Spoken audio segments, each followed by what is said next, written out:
All right, welcome to Small Business Pivots. We have another special guest from around the world. He's not too far from me here in the United States, but I know that business owners are the only ones that can announce and pronounce their business and name like they want it to. So introduce yourself, your business, quick, what you do.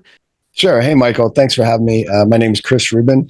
I'm the founder and chief creative officer of Brand Multiplier. I'm happy to be here, share more about my story, and hopefully offer something of value to your audience. What do you think we're going to help our listeners with today?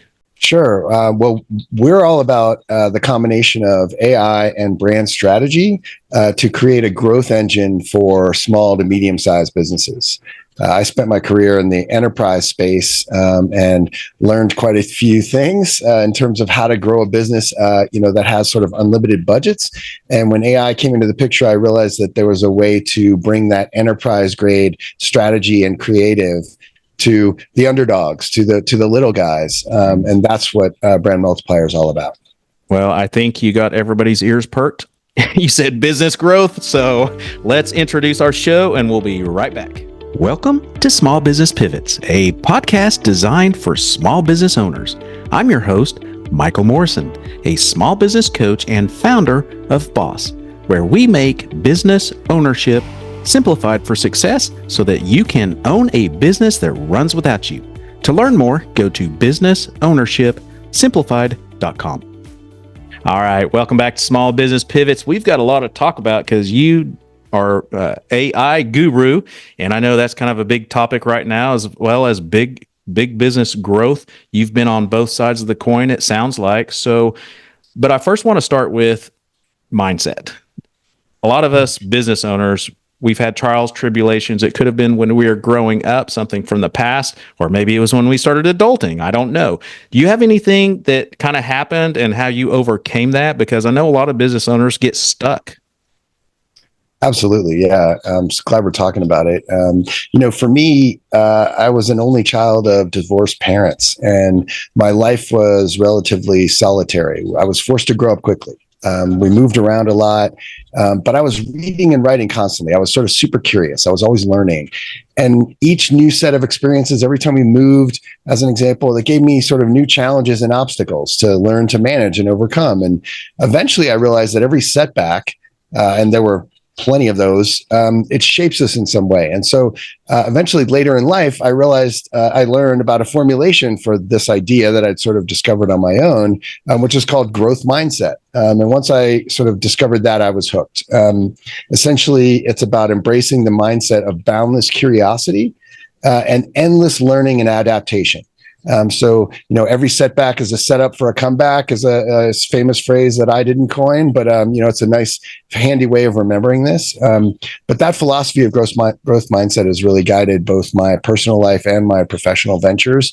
And it's sort of just always about trying to constantly innovate and improve, never sort of settling or becoming complacent.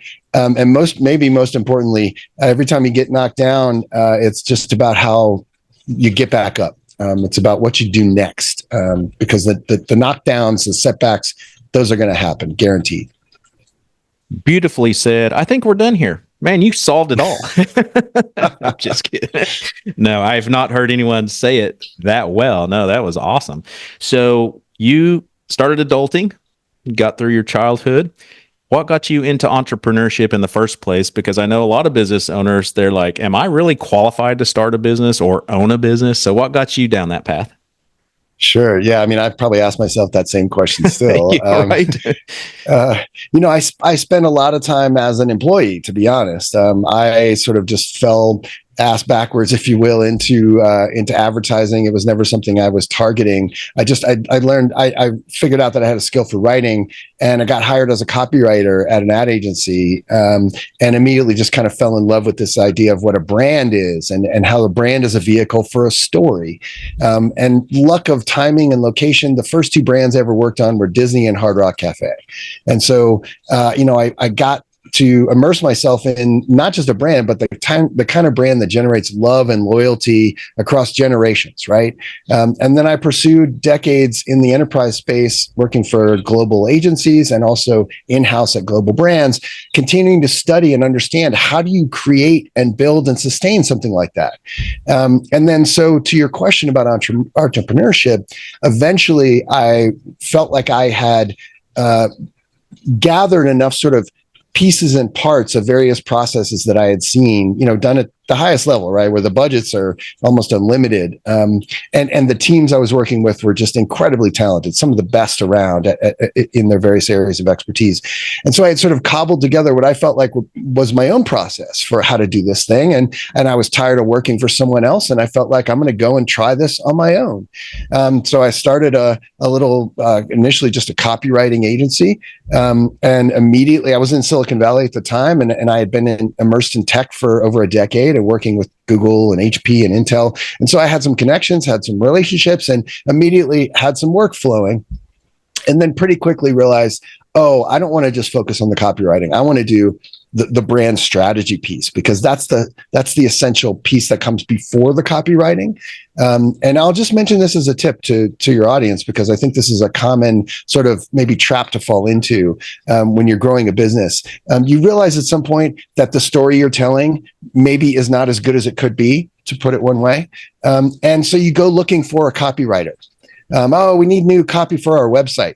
And that's makes total sense until you understand what I do from years doing it, which is that you have to start with the brand, and that's brand strategy. So you got to lay the foundation like a layer of bedrock. And that's, in the language of my business, it's identity and positioning, which is really, identity is know thyself. You've got to truly understand who your brand is. Think of it as a person, a living, breathing entity. Who are you? What are you all about? What are your values? All that kind of thing, mission, vision, et cetera. But then there's your positioning. What's the little niche in the marketplace that you can carve out and really own for yourself? And so that involves two elements: your audience, who stands to truly benefit the most from what you have to offer, and your competition. Who are you up against? Who's trying to eat your lunch?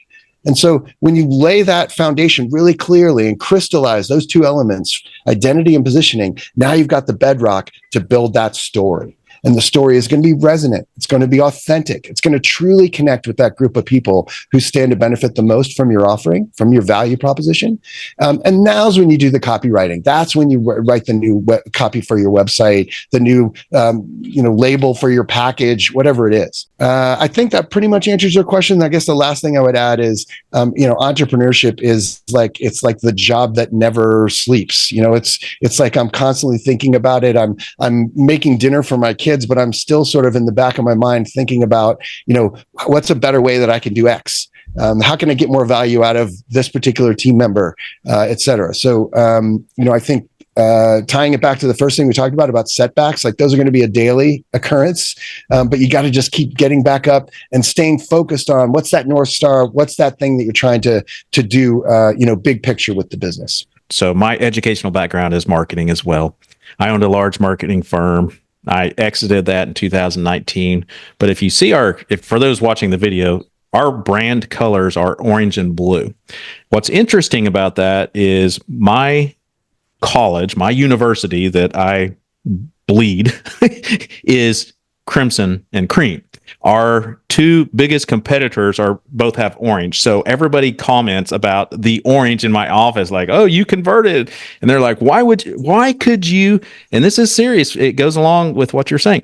How could you ever use orange when you're a Sooner?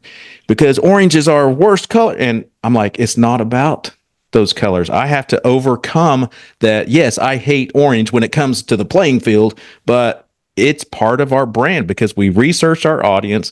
Orange creates a purchase. The blue creates calmness and trust. So what you're saying is absolutely dead on. I mean, sometimes you got to get over the things you don't like if you really want to connect with your audience. Is that fair to say? Absolutely. It's all about your audience. And I love it. It reminds me of another distinction that's important to understand and think about. I think it helps to think through this framing when you're considering marketing in general, especially in the context of brand. There's visual language and identity, which is what you're pointing out. So visual identity, but then there's your verbal identity. And that's all the aspects that I'm typically most focused on because I'm a word guy, word nerd, language guy. I speak 5 languages. Like it's always been about words for me. And so the visual and the verbal, you got to get those two things aligned and consistent and coherent across every touch point, no matter what. And this applies even if your business is very small.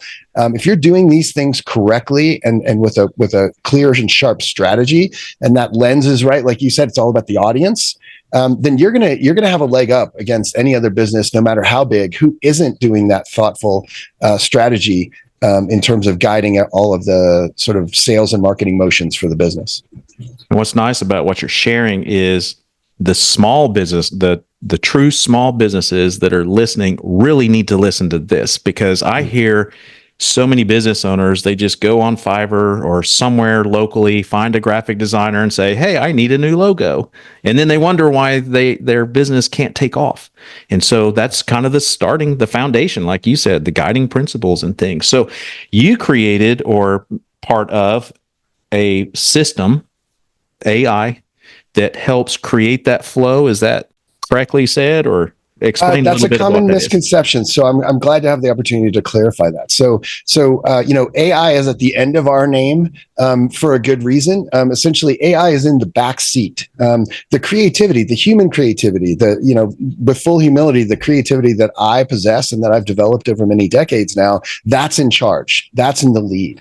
What the AI comes in to do is bring efficiency to the workflows and the processes, which allows us to bring the price point down so that we're delivering enterprise grade agency quality work at a fixed monthly cost that's affordable for most businesses. And it's 3 to 10x less than what you would pay for a typical agency of this caliber. So again, AI is in the back seat. We essentially have a team of machines that never sleeps. And we leverage that team in order to bring that power and efficiency to the process and the workflow to enable us to be far more productive at a lower price point. Essentially, we set out to solve all the pain points of working with an agency, and I know those well because I was inside those agencies, and I was also on the client side. And one of the biggest ones is a big team of people that are billing hourly, where you're getting this huge bill every month, and it's unpredictable. It's really hard to plan around that unless you're a giant enterprise. So yeah, and I'll throw another thing in the mix, which is, what I want to caution the audience about when it comes to AI is, I'm going to give you the framing that I think is most useful. So when you think of these, I think it's just best to think of them and call them as machines, because there's all different ones. You got ChatGPT, that's just one example. There's Claude, there's Mistral, there's Llama, there's a whole bunch of them, and they're constantly evolving. Whichever one you choose, think of it as a hyper ambitious intern. They are excited. They're eager to please. They never sleep, but they're also extremely inexperienced, and they lack what humans have in spades, which is intuition, creativity, critical thinking, emotional intelligence. And so give this machine an assignment. We have an AI first mentality. So if you have a task or project that's on your plate and you need to tackle it, start with AI. There's no reason not to. Ask it a good question. Ask it a sharp question about what you're looking to accomplish. Just tell it what the project is and say, how would you go about doing this? Now, here's the key. Don't accept that as the final answer, but use that as a springboard. It's sort of like a why not kind of thing. There's no downside to giving the challenge to the AI first and just seeing what it sparks for you, and then build on it and go from there. But here's the cautionary note. Don't ever publish what you get from the AI. It's going to sound robotic. It's going to be bland. It's going to be mediocre. You do not want to represent your brand or your business with something that is produced by AI. And so that's the genesis of our model. We've always got a human in the mix who's in the lead. And essentially, we establish a creative flywheel between the human creativity and insights and the power and efficiency of the machines. By the way, they can analyze a massive data set far better and far faster than any team of humans has ever been able to do. And so I think that's the role that AI plays in our business. And that's the same role that I would recommend if you're trying to implement AI in your own business. Just think of it in that way. And I think that'll give you a big head start. You're listening to Small Business Pivots. This episode is proudly brought to you by Boss, where business ownership is simplified for success. At Boss, we help business owners create their businesses to run smoothly without them being there 24/7. Our seasoned business coaches who have walked the path themselves provide invaluable guidance and support. And with additional services like fast business loans, some approved within 24 to 48 hours, comprehensive online courses, detailed workbooks, and engaging classes, Boss offers a wealth of resources to help you succeed. Discover how small business success begins with Boss at businessownershipsimplified.com. If you're enjoying the podcast, make sure to stay connected by hitting that subscribe button, giving us a thumbs up, or leaving a positive review. Your support keeps us going. Now let's get back to our incredible guest. I have a lot of business owners ask us about AI, and one of those is workflows, systemizing, streamlining, things like that. Since you use it in your business, how would a business owner go about discovering what it can and cannot do in that area of business? Yeah, great question. It's one of the first things that we set out to solve with all of our clients. First there's due diligence and discovery. You need to understand what your current assets and resources and capabilities are. And that's from a technical standpoint, as well as a creative standpoint. Once you have a good grasp of that, then the key thing to think about, your North Star really is, what are you looking to accomplish? What is the thing, the aspect of the business that you feel like is most likely to benefit? And I would give you a head start and say that marketing is probably the right place to start looking. That so far have been the strongest use cases that have been proven out at the enterprise level and then across all types of businesses. And so once you identify what's that area of the business that you want to focus on to generate value from the AI tools, then begin to develop a set of use cases. And this is where, it can get tricky if you don't have anybody helping you. I think, if any of your audience want to reach out to me on LinkedIn, I'm happy to share a guidebook that we put together. It's totally free, and it's essentially a handbook for how to approach the integration of AI into a small and medium-sized business. So on AI, every time I say this, I promise you within 24 hours, someone says, I've never heard of that. It seems like everybody's heard of ChatGPT, but as soon as I say that, someone goes, what's that? That's to this day. But anyways, so most people know ChatGPT and they use it for content creation or ask simple questions. But is there an AI out there that is better suited for a business owner to use that can do like multiple things? Or is it just ChatGPT, start there? Do you have any recommendations? Sure. Yeah, of course. This is a great question. So there are many frontier models out there, and then there are many smaller models that are being developed as well. But the Swiss Army knife of AI tools as it stands right now is ChatGPT.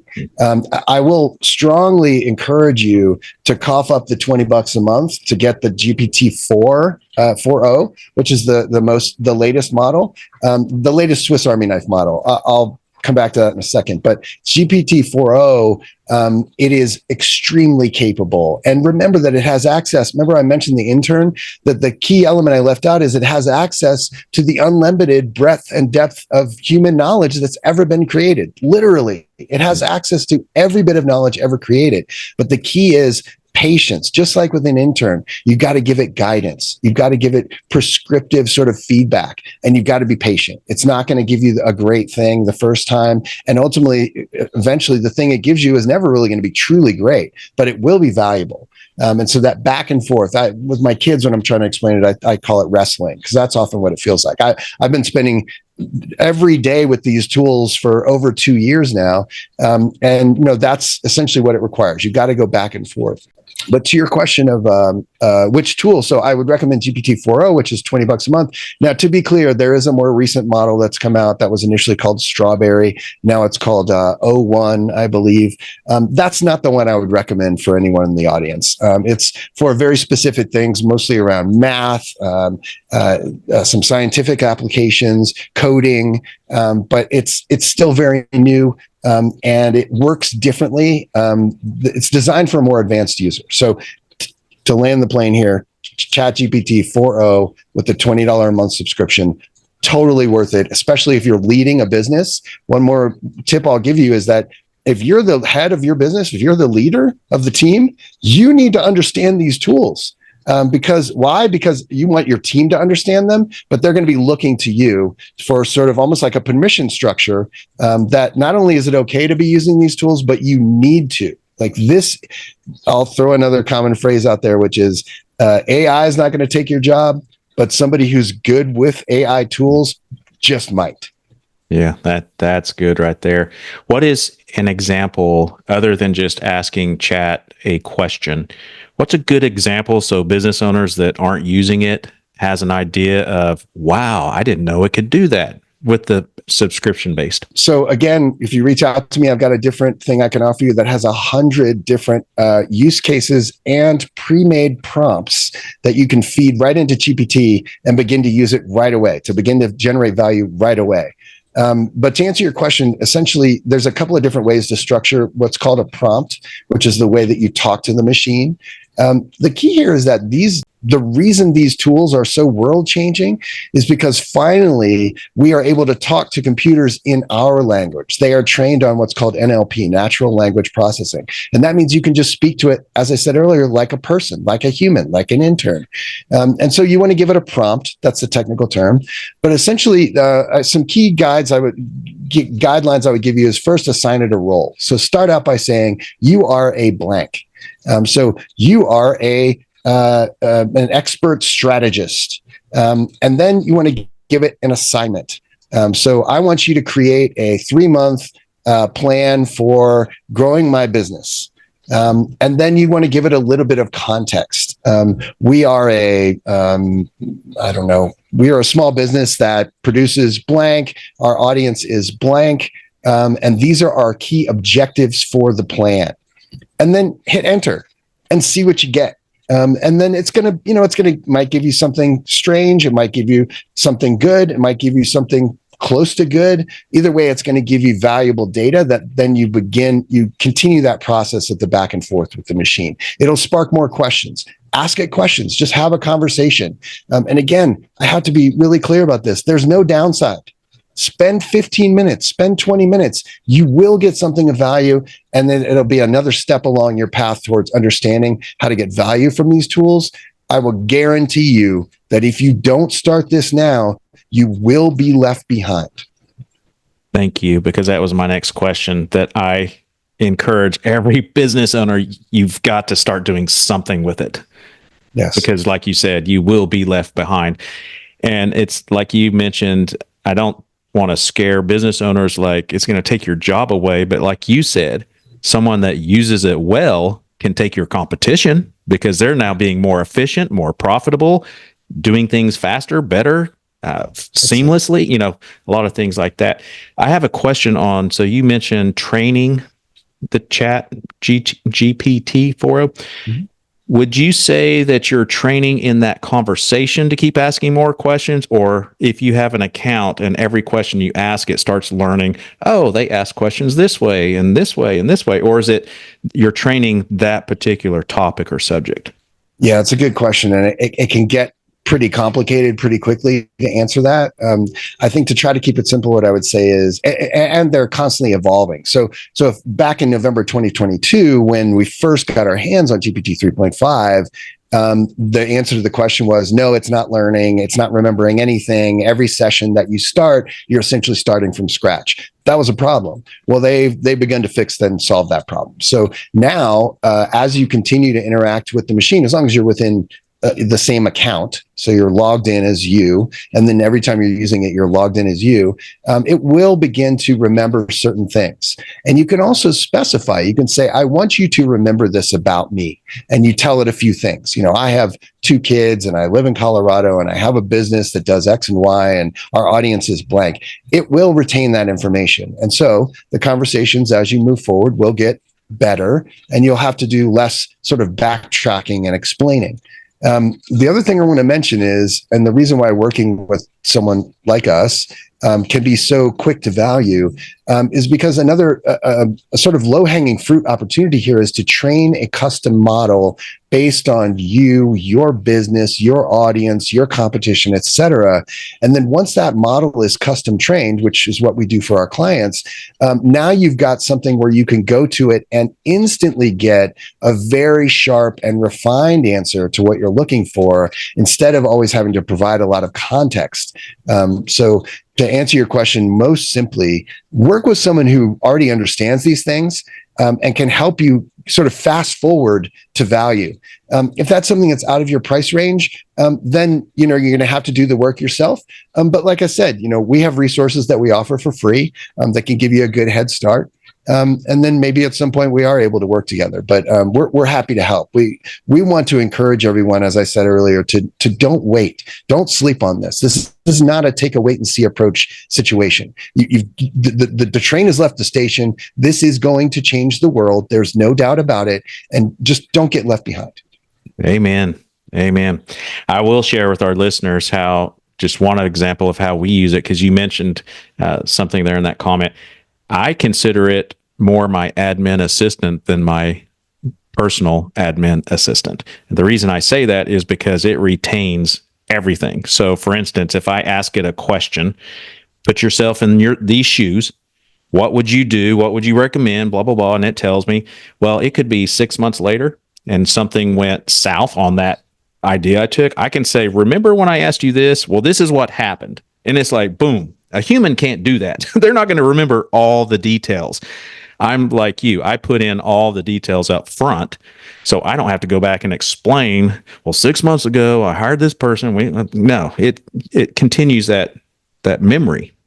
I would be careful about relying on that, though, Michael, because they haven't perfected that. And there's something called a context window that hasn't gotten super large yet. And so the context window is essentially the memory you're referring to. And it does essentially run out of space and start erasing earlier stuff to make room for new stuff. But when you custom train a model, that's not an issue. So it's a little bit in the middle somewhere. Okay. Let's talk about your business, some pivots along the way. So you left the working force and started your own business. What are some pivots that you've learned along the way that you could give some tips to other business owners? Yeah, good question. I mean, I think it's really just about that growth mindset. So if you're continually open-minded and looking to constantly learn and evolve and innovate, I think, you're paying close attention to your industry, your competition, most importantly, your audience, what they care about. And I think as long as you've got those antennas up and you're just paying attention and you're not sort of set in your ways, that you're ready to change if it makes sense, I think that's the key. So, it's really about spotting an opportunity and then doing the work to, develop and maximize that opportunity. So we're talking about pivots. I encourage all business owners, if you're not using chat, to pivot now and start using chat. Quit being stubborn. It's not going away. It's not going anywhere. It's only going to be more. So with that, what do you think, and you may or may not know this, but what is your personal opinion of where do you see this, like the capabilities, because you probably know what they're actually working on, developing in just the next few years? How powerful do you see it being? Sure. Yeah. Well, how powerful? I mean, nearly infinitely powerful. If you're unconvinced, just look at the amount of money that's being poured into these companies and into this industry. I think it's like 80% of VC money went into something that was AI related in the past 18 months. To your question of where it's going. So, chat bots are just scratching the surface. That's what we've been talking about today. It's a chat bot. You type in language in your native language, and it comes back with an answer in regular human language. And it's great. And that's been incredibly innovative because typically to get great results from a computer, you had to speak its language. You had to write code. So that's now no longer the case. Where is it headed? It's something called agentic AI, which is essentially think of each little machine or chatbot, if you will, as an agent. And then an agentic AI is one that strings agents together and orchestrates their efforts to do much more complicated tasks and projects. And so it's essentially a stringing together of multiple machines into a chain, a team, if you will, to create an agentic workflow that essentially, why does that matter? It just creates far more value and power from potentially a single prompt. So you could conceivably in the near future give it a very complicated project, and you're going to get back pretty quickly a really good result. But then what's never going to change is you always need an expert human in the loop, not an expert in computers, but an expert in your area of expertise, whatever domain your business dwells in. You need to be the expert there and be in a loop with those machines, and never rely simply on what the machine gives you. That's great information. Let's talk about your business now, your actual business. If someone wants to work with you, what does that kind of look like? And what do those prospects/clients look like as well?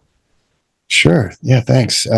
Well, I have a chief business officer. His name is Stefan. And so he's the one that you reach out. You can reach out to me, but we put you in contact with Stefan, and he's going to help you understand sort of what exactly is the shape of your specific need. You'll probably show up saying something like, well, I'm looking for ways to grow my business, or I understand that AI can be really valuable to me and my business, but I'm just not sure how to be smart about it.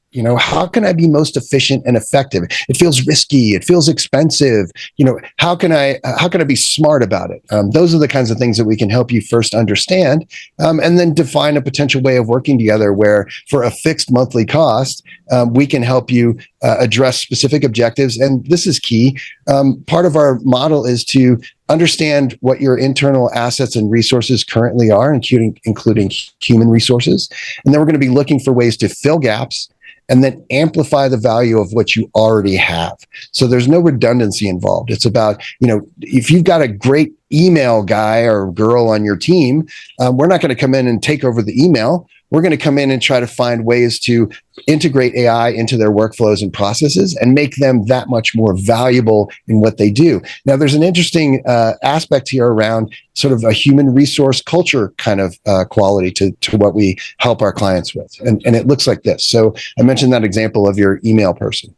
Let's say her name's Sarah.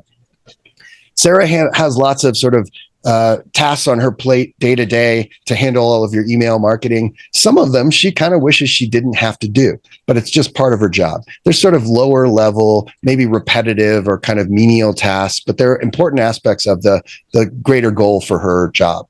We can come in and help to take away and handle some of those lower level things so that Sarah can now be leveled up to her highest value to the organization. Maybe Sarah dreams of experimenting with some creative ideas around campaigns for email marketing based on her expertise and her experience marketing to your audience. We can help her not only explore and manifest some of those ideas, but we can help amplify and enhance some of those as well based on the creativity that we bring to the table. So there's lots of different ways that we can help to amplify the value of existing assets and resources with our clients' businesses. And that's what we're excited about doing. Very cool. How can people best get hold of you, follow you, get these free resources that you've been talking about? Sure. Yeah. LinkedIn's, I'm not a big social media person, but LinkedIn is the main platform for me. I'm easy to find, Christopher Rubin. And yeah, just send me a DM, and I'd be happy to send you any of these resources I mentioned or connect you with Stefan if you want to have a more detailed conversation. And we'd love to hear from you. I'm just excited to spread, the excitement and passion that we have about this, because again, it's undoubtable that this is going to change not just your business, but every business, all of your competitors. There's no question about it. And so the only question really is, why not now? That's great. Well, before we sign off, I want you to know you've been a wealth of information and a blessing to many. So I appreciate your time. Got one last question before we sign off. If you were in front of an audience of different various businesses, business owners, what's one thing you could share that would be applicable to all of them? Some wisdom, something you've learned in the past. It could be anything. Sure. Well, Michael, before we go, just thank you so much for having me. I appreciate the opportunity to speak to your audience.